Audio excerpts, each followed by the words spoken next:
لا إله إلا الله.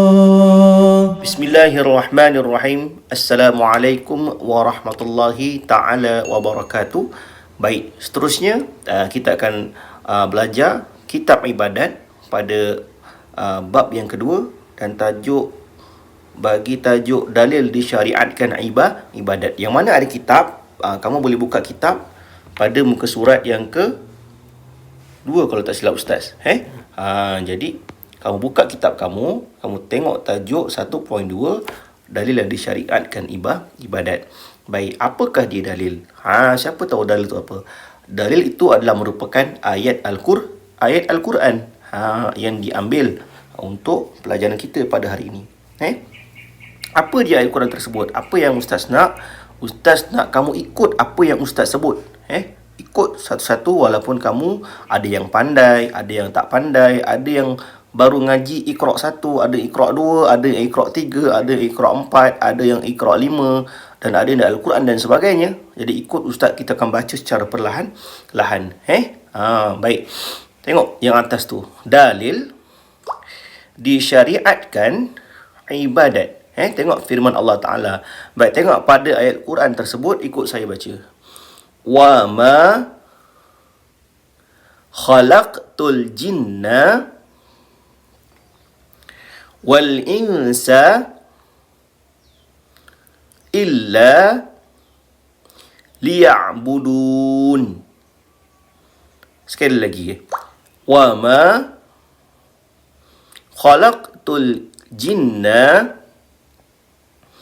wal insa illa liya'budun.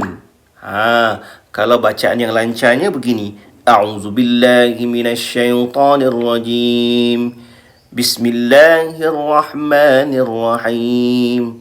Wa ma khalaqtul jinna wal insa illa liya'budun. Sadaqallahul azim. Dan ayat ini daripada surah Az-Zariyat, daripada ayat yang ke-56.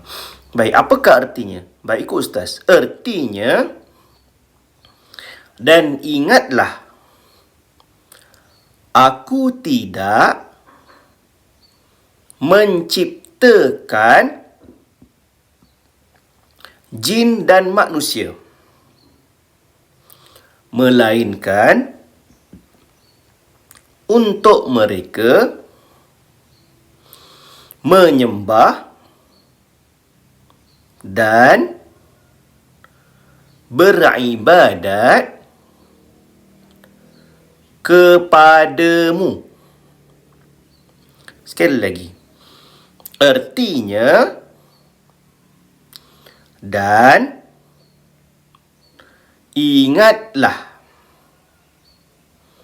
aku tidak menciptakan jin dan manusia, melainkan untuk mereka menyembah dan beribadat kepadamu. Apa tu? Artinya, dan ingatlah, aku tidak menciptakan jin dan manusia, melainkan untuk mereka menyembah dan beribadat kepadaku. Dekat dalil ayat Al-Quran ini daripada surah Az-Zariyat, ayat yang ke-56, dinyatakan bahawa, ingatlah, aku tidak menciptakan jin dan manusia. Maknanya Allah tidak menciptakan jin dan manusia, melainkan untuk mereka menyembah dan beribadat kepadaku. Maknanya kita, manusia diciptakan Allah Subhanahu Wa Taala adalah untuk menyembah Allah dan beribadat kepada Allah. Apa dia ibadat-ibadat kita kena lakukan? Seperti mana apa yang kita tahu, iaitu salat 5 waktu sehari semalam. Iaitu berpuasa, iaitu menunaikan haji. Apa lagi? Dia ada 5. Nanti kita akan belajar 5 rukun Islam tersebut. sedekah, apa lagi? Ibadat-ibadat yang kita kena lakukan. Nanti tajuk bagi rukun Islam, Ustaz ada lagu. Nanti kita akan nyanyi sama-sama. Baik, kita tengok pada yang bawah tu. Dia kata dekat sini, kita tengok Ustaz tu cakap apa. Perbualan antara anak murid dengan Ustaz. Dia kata, kenapa kita sembah Allah? Anak murid tu tanya, kenapa ni kita kena sembah Allah Subhanahu Wa Taala? Kemudian Ustaz tu kata apa? Kerana Allah yang menciptakan kita dan semua makhluk. Kerana Allah Ta'ala yang menciptakan kita dan semua makhluk yang hidup. Apa yang kita nampak, contoh macam pokok, contoh macam tumbuh-tumbuhan, contoh macam haiwan, ikan, apa benda sekali yang kita nampak dekat mata kita, itu adalah Allah yang ciptakan, termasuklah diri kita. Kerana itulah kita kena sembah Allah Subhanahu Wa Ta'ala. Kita kena beribadat kepada Allah Subhanahu Wa Ta'ala. Jadi itu sahaja tajuk kita hari ni, iaitu tajuk dalil disyariatkan ibadat. Cukup sampai situ, tak balik banyak-banyak.